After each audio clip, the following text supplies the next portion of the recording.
Tuomet pradėsim dabar nuo 5 sekundžių susikaupimo pratimo, kurio metu sukaupsim dėmesį savo viduje ir sukursim vidinį norą, kad jūsų sielos įrašai būtų atverti.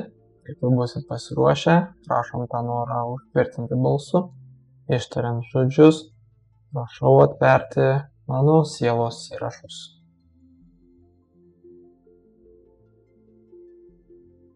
Žiūrime jūsų sielos istoriją.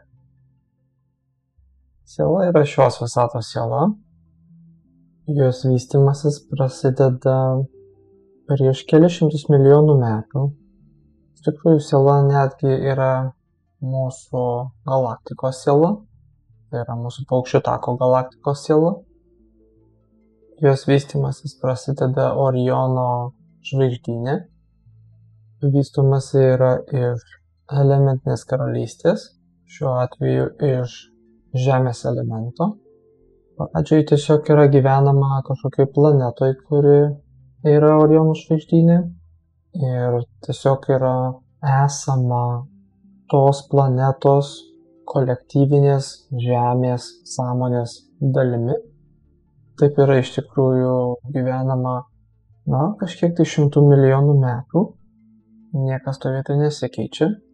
Paskiau toj planetoj prasideda kažkokie tai pokyčiai ir pradeda kaip užsiveržti ugnikalniai, kažkokie vyksta žemės drebėjimai, keičiasi atmosfera ir kai vyksta tie kažkaip žemės drebėjimai ir veržiasi ugnikalnis, tai tokie kažkokie kaip veržiasi, sakykime, spjaudo tokius akmenis kažkokius.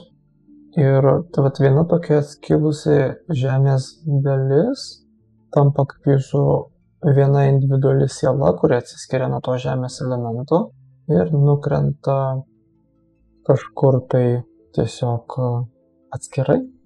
Ir aišku, ilgą laiką toliau guli ir nelabai kažkas keičiasi. Tai toj vietoj tiesiog yra gulima gan ramiai.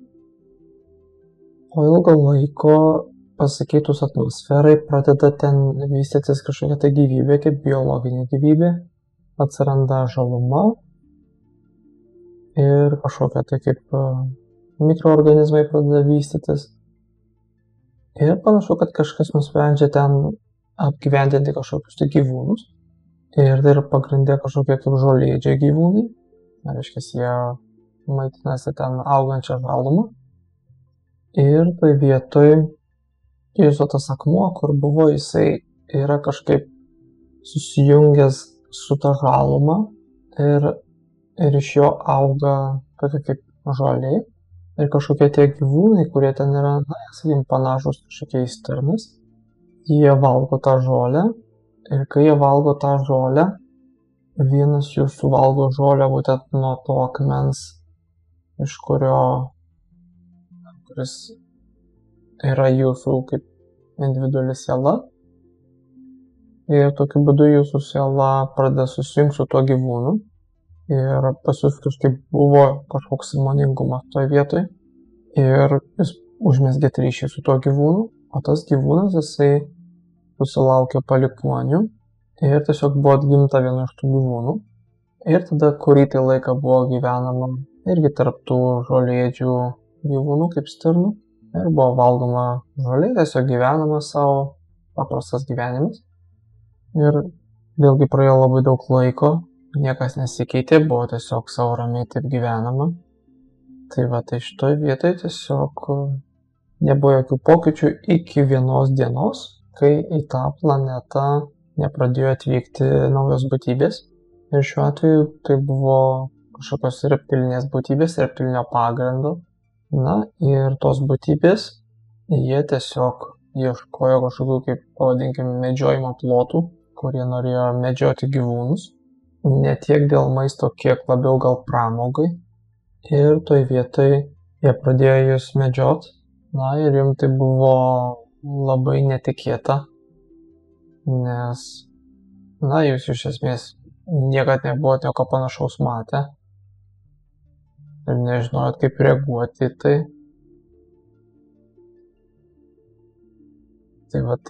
Tai iš esmės labai pakeitė jūsų kaip gyvūnų sąmonę.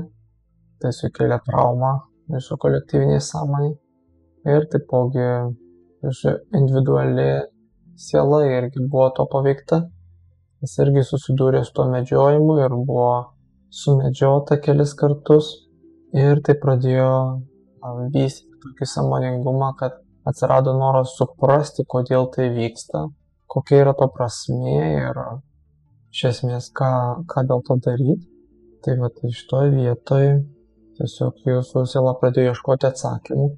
Ir ją traukė būtent tos reptilinės būtybės, nes buvo noras jas suprasti, su tikslu, kad suprasti, kodėl jos taip elgėsi, koks yra jų tikslas. Tai buvo iš esmės persikūnyta į tas reptilinės būtybės ir jie gyveno kažkokiam tokiam kaip erdvėlaivyje, kur, jie ten turėjo kažkokių kaip bazių toje planetoje, bet taipogi daug gyveno erdvėlaivyje ir skraidydavo. Tai pas jūs buvo kažkaip atgimta toj, sakykime, kažkokioj kaip erdvėlaivyje. Ir tas erdvėlaivis keliavo į kitas planetas, ir buvo gimta tarp tų reptiloidų ir buvo su jais užaugta, buvo mokomasi iš jų, bandoma suprasti jų kultūrą, jų poreikius ir iš tam tikros perspektyvos jums visai pavyko suprasti jų gyvenimą, jų motivaciją. Tai ilgą laiką ten buvo gyvenama, bet paskiau prasidėjo karai su kitom civilizacijom ir jūsų sielai kažkaip tai pasidarė nelabai suprantama šitie dalykai. Nepaisant to, jūs iš esmės rinkotės toliau tą patyrimą ir toliau gyvenant tarp tų reptiloidinių rasių buvo einama į karą, dalyvaujama įvairiose susirėmimuose. Tai šitoje vietoje tai vėlgi buvo kažkoks naujas patyrimas, bet po kurio laiko jūsų sielai pradėjo darytis vis aiškiau, kad jai tai nėra priimtinas patyrimas ir kad jai reikia kažko tai kito. Jinai iš esmės negali gyventi tokioj patirtį. Tai šitoje vietoje jinai pradėjo ieškoti atsakymų, ką jai daryti toliau, nes jinai nenorėjo toliau gyventi su tais reptiloidais ir eiti į karą ir kariauti ir panašiai. Tai toje vietoje jinai tiesiog iš esmės pradėjo ieškoti atsakymų, kur jai toliau keliauti, nes norėjo nepalikti tas rases, bet jinai nežinojo, kur jai eiti, ką daryti, bet jinai tiesiog paliko tas reptiloidinės rases ir, galima sakyti, tiesiog ieškojo kažkokių tai atsakymų. Tai finale jinai rado, sakykim, tokią kaip išeitį. Jai buvo pasiūlyta atvykti į šitą Žemės planetą su tikslu, kad čia jinai galėtų, sakykim, save pažinti iš naujos perspektyvos, ieškoti atsakymą apie save ir jinai sutiko būtent tokiam patyrimui. Tai jinai jau buvo supažindinta su šia planeta gal prieš kokį 50 000 metų, bet atvyko į šią planetą gal tik panašiai prieš 15 000 metų. Tai kai jinai atvyko, tai buvo tas laikotarpis, kai Atlantida skendo ir skęstant Atlantidai jinai įsikūnijo čia į šią planetą ir nusprendė, kad jinai eis pro visą persikūnijimų ciklą, per užmaršties ciklą, kuris prasidėjo prieš 12,5 tūkstančių metų, kai Atlantida nuskendo. Ir tuomet jinai iš esmės planavo ieškoti savęs, labiau suprasti save, savo vaidmenį mūsų visatoje, kūrinyje, egzistencijoje. Tai tokios prasidėjo jos paieškos. Jinai savo gyvenimus pradėjo Egipte, kas buvo Atlantidos kolonija. Po Egipto vyko toliau gyventi vidurio rytus, į Persijos imperiją. Pirmi gyvenimai panašu, kad buvo daugiausia vyriški ir daugiau tokio kaip kareivio pozicijoje. nelabai siela suprato, kaip čia vyksta gyvenimas šitoje planetoje. Tad tai buvo lengviausia rolė, kurią jinai galėjo prisijimti. Tai va, tai toje vietoje tiesiog iš esmės buvo tokie gyvenami, tokie paprasti gyvenimai. Na, siela tiesiog paprasčiausiai gyveno ir ieškojo atsakymų. Na, viską buvo pamiršus, kas buvo jai prieš tai nelabai kas jai iš tikrųjų rūpėjo. Tiesiog ieškojo kažko tai, nežinodama ko. Ir taip gyvenimas po gyvenimo negyveno, kai kuriuose gyvenimuose gal daugiau mokėsi kokių tai amatų, paskiau vėl grįždavo prie kario gyvenimo, bet daugiau mažiau tokie vyriški gyvenimai. Po truputėlį buvo kažkaip judama iš vidurio rytų ir atvyksta gyventi siela į Europą, į pietų Europą, kaip Romos imperija. Tai va, tai buvo gyventa tenai, ten irgi nemažai kareiviškų gyvenimų. O paskui, kai iškilo katalikybė,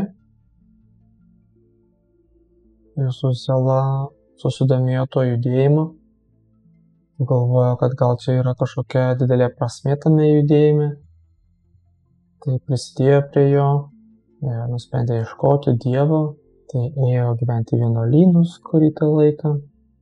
Tai kai kuriais gyvenimais gal negalvojo, kad rado jinai tą Dievą, gal kai kuriais jinai suabejojo. Tai va, tai keli gyvenimai buvo taip praleisti. Ir tenais, gyvenant vienuolynuose, buvo išmokta rašto, dirbti su dokumentais. Tai buvo naujas amatas išmoktas. Ir tada siela nusprendė, kad norėtų dirbti kažką su dokumentais, su raštais. Tai paskiau buvo gyvenama kaip toj buvusioj Prūsijos teritorijoje, kaip germanų tautose. Ir ten buvo dirbama su dokumentais, spausdinimais įvairiais, kai prasidėjo raštinė, buvo dirbama spausdyklai. Paskiau panašu, kad buvo išvykta gyventi į Rusijos teritoriją, kurį laiką gyventa Rusijoje. Čia jau dabar netgi Sovietų sąjunga iš esmės. Ir atrodytų, kad paskutinis gyvenimas buvo Rusijoje. Ir dabar šitas gyvenimas panašu, kad jisai buvo atvykimas į tą Lietuvą, buvo kažkokios priežastys, reikėjo sutikti kažkokius tai žmonės, kurie turėjo. Tai iš esmės buvo sutartys pagal karmą, kad reikėjo spręsti kažkokias tai situacijas šitam gyvenime, ar gal dar reikia išspręsti iki galo, gal kai kurios jau jos buvo išspręstos, tiesiog aplinkybės taip suklostė, kad buvo atsidurta Lietuvoje. Ir šitoje vietoje jūsų siela dabar iš esmės kaip ir nori tas energijas subalansuoti, sutvarkyti ir taipogi, eiti jau tuo tikruoju sielos pažinimo keliu, kur anksčiau, jinai bandė eiti tais keliais, bet kažkaip nepanašu, kad nuėjo tuo keliu, kurį jai reikėjo eiti, tiesiog, kad bandė įvairius kelius. Bet šitam gyvenime jau yra didesnės galimybės, daugiau informacijos, lengviau susiorientuoti, tai jūsų siela labiau jau dabar galės eiti tuo savęs pažinimo keliu. Tai daugiau jinai galės atrasti, daugiau suprasti. Tai šitas gyvenimas skirtas būtent tai tolimesniai savęs pažinimo kelioniai. Ir po šio gyvenimo panašu, kad siela gan išsamei save pažins. Dar lygtais yra planuojama likti vienam gyvenimui šitoje planetoje, bet pasaulis jau aišku bus visiškai kitoks. Ir tai bus dėl to, kad tiesiog siela iš esmės bus žymiai labiau subrendusi, žymiai iš esmės labiau save pažinusi. ir tam kitam gyvenime bus kažkokioj tai mokykloje mokomasi, kur bus tokia savipažinimo mokykla, bus ilgą laiką praleista toje mokykloje ir bus pasiekta gan daug. Ten bus kaip dirbama kaip mokytojų toje mokykloje, kur bus būtent mokoma to savęs pažinimo kelio. Pirmiausia, nebus praeita, o paskui bus kaip dirbama joje mokytojai. Tai vat ir toje vietoje tiesiog jūsų siela per tą sekantį gyvenimą pilnai save pažins iki galo, kai šitam gyvenime jinai pažins pakankamai. Ir tada jinai nori būti mokytoja, toliau tęsti tą vaidmenį. Tai yra, kad jinai nori mokyti kitas sielas, kaip pažinti save.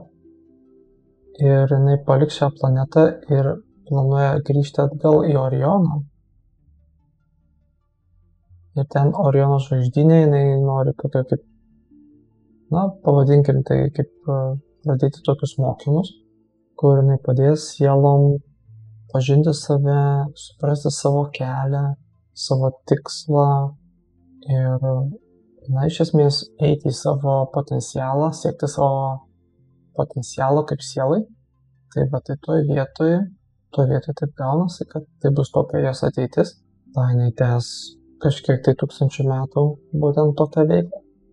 Ir paskui tiesiog siela pamatys, kad yra pas ją dar daugiau potencialo, tai kad gali dirbti su, sakykime, kaip tai būna kažkokiamis tai grupėmis ar civilizacijomis, kur jinai padės jom vystytis ir sieks savo potencialą. Tai ir toje vietoje tiesiog jūsų siela irgi auks kaip siela, bet taipogi padės kitom sielom augti ir sielų grupėm augti. Ir tai yra, koks yra sielos tikslas, yra būtent siekti savo potencialo asmeniškai bei padėti kitiem toje vietoje. Tai atrodytų tokios buvo dabar aiškiausios matytos energijos. Gal iškilo kitų klausimų ar komentarų. Čia dabar jūsų klausimas yra apie piešimą ir verbalinę saviraišką. Tai čia yra susiję labai su jūsų praeitais gyvenimais. Visų pirma, piešimas, tai iš dalies tai yra susiję su rašymu, nes pas jūs buvo daug tų gyvenimų, kurie buvo kaip vienuolio, kur būdavo daug rašoma, bet taipogi buvo ir piešiama, kiek tai buvo galima. Ir taipogi paskui buvo dirbama leidyklose, kur buvo spausdinama. Pas jūs daug tokių gyvenimų buvo, kur nebuvo komunikacijos, būtent ir nereikėjo išreikšti savęs verbaliai, reikėdavo save išreikšti raštu. Ir toje vietoje tiesiog pas jūs būtent išliko tie dalykai. Jeigu jūs, sakykime, neturėtume dabar tos dvasinės pusės, tai jūs turbūt toliau dirbtumėt kažkas, kas yra susijęs su kažkokio tai rašymu ir panašiai. Bet būtent dabar tas piešimas susijęs su tuo, kad jūs daugiau atlieka tą patį rašymo veiksmą, bet tuo pačiu jūs būtent piešit, naudojat kitą smegenų pusrutulį. Ne tą loginį, kurį naudojam rašymui, bet tą būtent emocinį, kurį daugiau naudojam kūrybai. Bet iš esmės principas išliko tas pats, kad tai yra jūsų metodas komunikuoti su pasauliu. Tai yra per, būtent, iš esmės rašymą, tai dabar daugiau piešimą.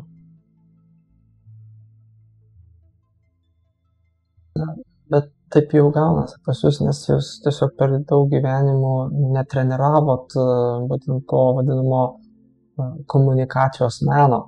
Pas jūs nedirbot kažkokiam turgui, kur reikėdavo daug su žmonėm kalbėti, ar ten kokiam politikoje kokioj, kur ten reikėdavo daug šnekėti, ir tiesiog neįsivystė tas būtent komunikacinis intelektas.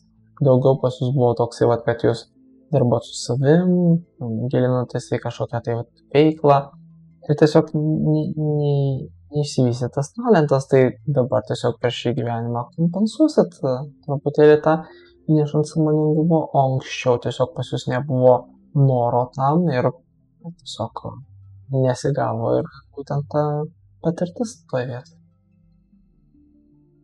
Na, tie kariški gyvenimai, jie buvo žymiai seniau ir buvo susijęs su tuo, kad, na, kai jūs atėjot būtent iš tų reptilinių rasių, tai tada jums atrodė, tada tai buvo jūsų išvystytas talentas, o paskui, kai jūs labiau nuėjot į tą tokį vienuolio gyvenimą ir į raštininko gyvenimą, tai, na, jūsų iš esmės tas kalavijas patapo daugiau būtent kaip rašiklis. Tai tam tikrą prasme galima sakyti, kad yra tas menas vis dar, bet tiesiog jūs jį perkelėt į kitą lygmenį, tai yra, kad nevaldyti kalaviją, o valdyti būtent tą rašiklį. Ir iš esmės tai yra kaip ir, na, tas pats būtent tas menas, bet tiesiog daug smulkesnėme lygyje ir konstruktyvus, nes rašiklių mes kuriam, na, o, sakykime, kalavijų mes daugiau keičiam formas. Tai va, tai toj vietoj, tai ateina iš to paties, tik tais, kad, na, kaip čia pasakyti, jūs tiesiog pasirinko tą, na, tokį pacifistinį kelią, kad nebegriauti ir nebenaikinti, tai taip vietoj. Tai kaip ir nebeturi tokio labai ryšio. Na jo, ta prasme, jūsų siela labiausiai trokšta to savęs pažinimo, tai jums būtent dvasingumas yra savipažinimo kelias. Taip. Na tai gal dabar geriau pereikim prie nuotraukų, paskui pažiūrėsime, dar kažkas atsirado. Dabar pirmoji nuotraukoje yra artima pažįstama moteris šviesiai apsirengus. Tai dabar šita artima pažįstama tikrai atrodo artima. Ta prasme, kad jinai atrodo yra kažkada buvus jūsų kaip bendražygė keliose gyvenimuose, kad jūs esat ne vienam gyvenime buvę draugai ir būdami draugai jūs, na, iš esmės, na, galima sakyti, tiesiog buvo artimi draugai, tai sunku kažką čia daugiau be pridurti.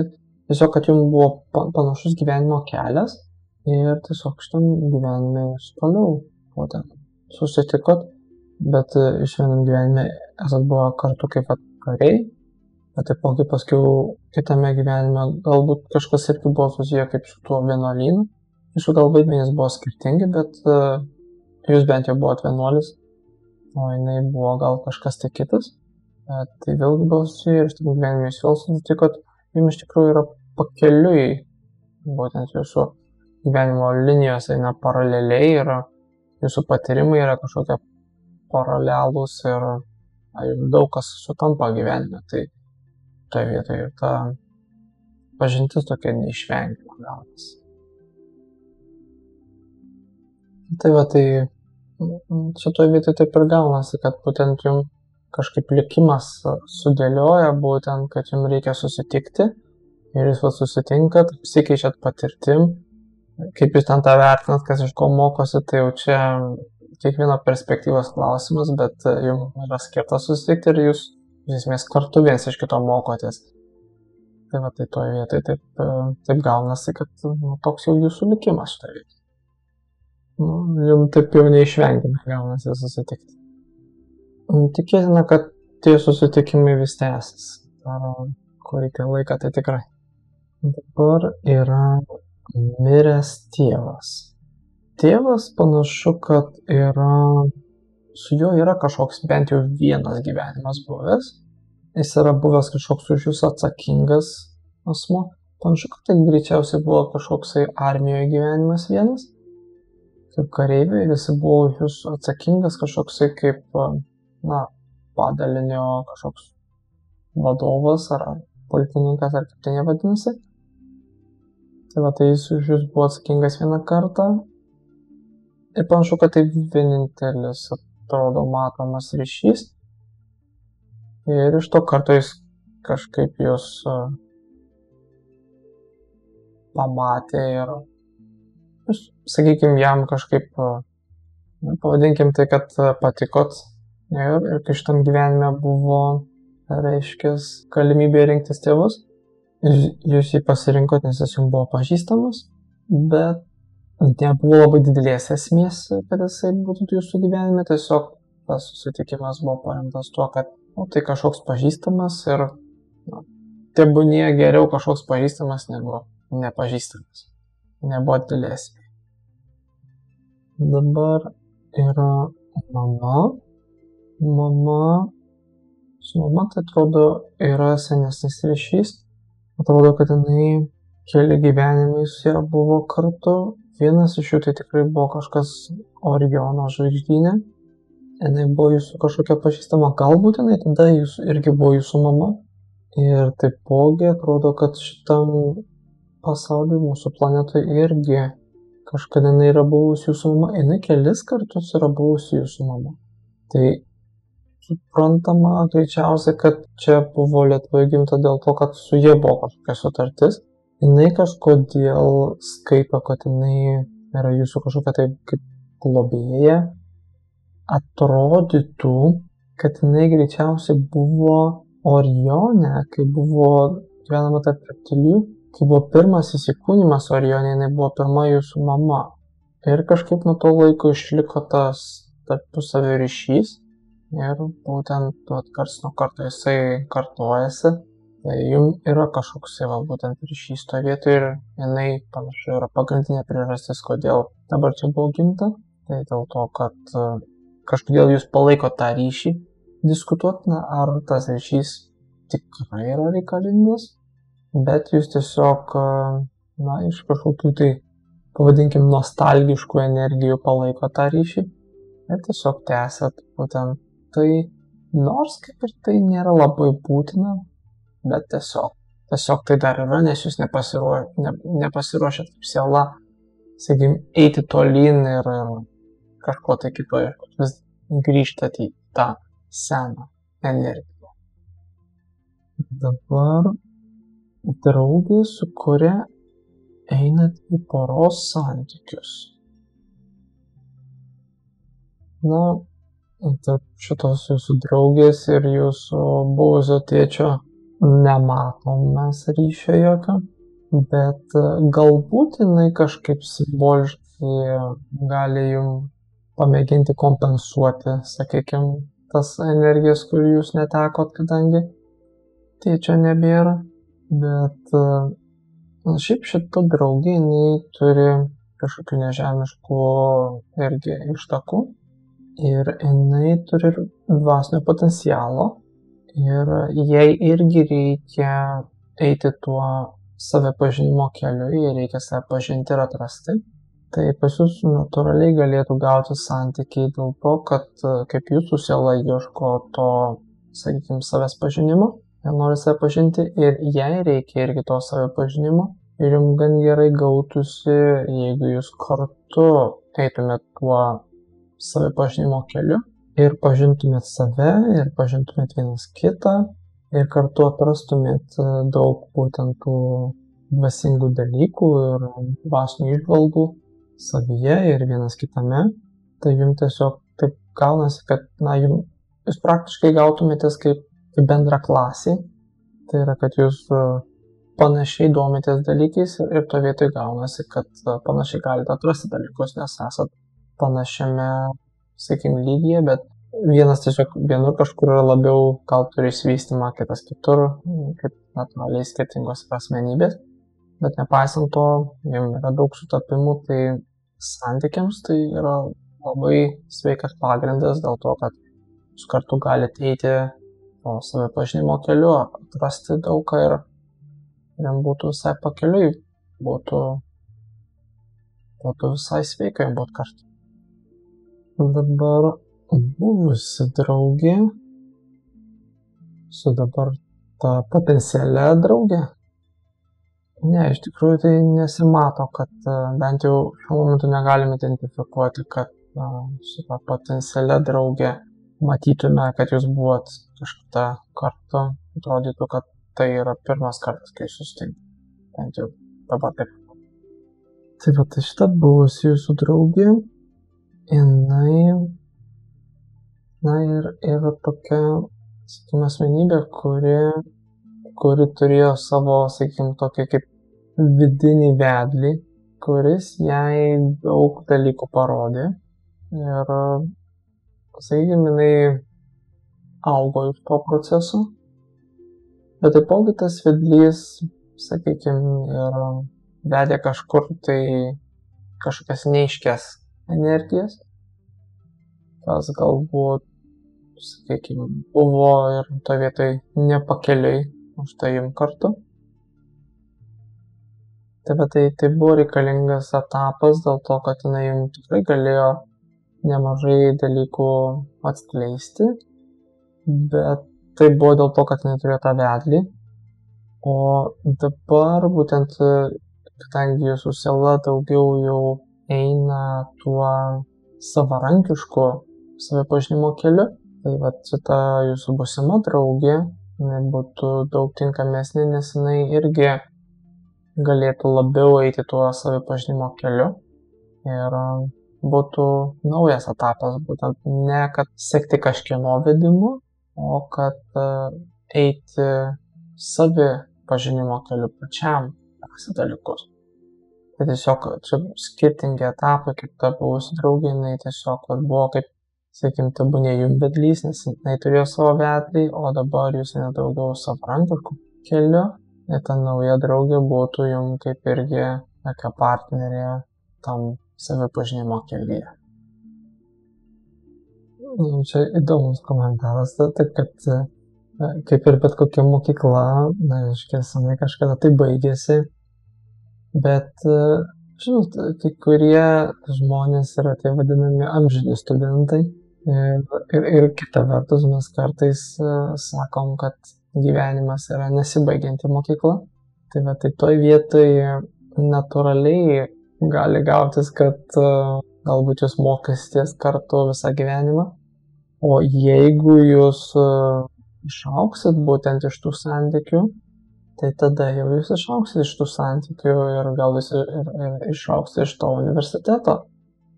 Bet tai tada natūraliai gausis, kad jūs suprasit, kad greičiausiai jums kažkaip reikia eiti atskirai ar kitais keliais. Ir tiesiog taip gausis tie dalykai. Bet, tai galbūt ne visai tas dalykas, apie kurį mes dabar, sakykime, jums rekomenduotume per daug orientuotis, nes dar mes kalbam bent jau 10-20 metų, kad jūs planuotumėte kartu mokytis. O toliau jau pažiūrėsim, ar jūs būsit pasiruošę išaugti, ar ne, jau gyvenimas parodys. Taip, nes kai jūs surasit save ir suprasit savo potencialą, tai tada jūs galėsit padėti kitiems, pas jūs atsiras toks natūralus noras, tokia energija, kad aš suradau, kas aš esu, aš dabar save suprantu ir kaip norėčiau, kad ir kiti save labiau suprastų. Ir atsiras tokia natūrali motyvacija, būtent dalintis tuo suvokimu, kuris atėjo. Tiesiog natūraliai ateis tą poziciją, nes bus toks noras ir kitiems padėti, kurie galbūt yra įstrigę ir jie nežino, kaip save atrasti, tai jūs jiems galėsit padėti. Tai turėtų būti jūsų pagrindinė gyvenimo kryptis. Tai yra būtent savipažinimas ir būtent jūsų taipogi piešimas galėtų jums padėti toje vietoje, jūs galėtumėte daug ką nupiešti apie save. Tai yra kai kurie dalykai, kuriuos jūs piešėt, gali būti ar jūsų praeitų gyvenimų kažkokie prisiminimai, ar galbūt kažkokios jūsų vidinės energijos, kažkokios struktūros ar būsenos, kurios jūs patiriat, būtent jas perteikti. Ir kai jūs perkeliat tai į būtent tą piešinį, tai tada jūs galite matyti, ką jūs turite savo viduje, nes gal kartais nėra taip lengvai pamatyti savarankiškai, tai tada galim pamatyti per tą atspindį, kurį mes nupiešiam, bet tą savo vidinį patyrimą kažkokį. Taip, toje vietoje mes turim būti nusiteikę, kad Po kiekvieno išmokto dalyko laukia naujas dalykas, kurį mes galėsim mokytis. Ir, taip sakant, šita mokykla tikrai yra labai ilga ir kol reikia valgyti ir kol reikia kvėpuoti, miegoti ir negalim skraidyti, tai dar yra daug ką reikia mokytis. Matot, jūsų piešiniai neretu atveju daugiausia yra skirti jūsų dvasiniai saviraiškai. Ir tai, kai jūs piešiat, galbūt jūs piešiat kažką ir šiaip savo, bet neretu atveju, greičiausiai, kai jūs piešiat, tai jūs įdedat savo sielą būtent į tuos piešinius. Ir būtent, kai būtent tą dalelę savo sielos, kai jūs įdedat, tai ten yra būtent jūsų kažkokia tokia kaip dvasia tampa tose piešiniuose. Ir taip gaunasi, kad juose yra gyvybė, nes jie turi savo energiją ir tai yra dalis jūsų sielos. Tai, žinoma, iš dalies tas talentas atėjo iš to, kad būtent iš tų vienuoliškų gyvenimų, kai buvo tai daroma kaip, sakykime, tam dvasinė praktika. Bet dabar tai yra daugiausia susijęs su tuo, kad būtent tai yra jūsų kaip sielos tęstinumas ir jūsų siela būtent tokiai dvasiniai formai gyvena per tos jūsų kūrinius. Tai jūsų kūriniai tikėtina, kad yra gyvi tam tikrą prasme. Tai vat. Tai ką, tai turbūt tiesiog norėjom padėkoti už galimybę pabendrauti. Tikimės, kad pavyko ir pasitarnauti kiek nors pokalbio metu. Tai, kaip jau žinot, yra galimybė atsidėkoti, jeigu buvo kokia vertė. O tam kartui turbūt beliko tik tais palinkėti visko geriausio.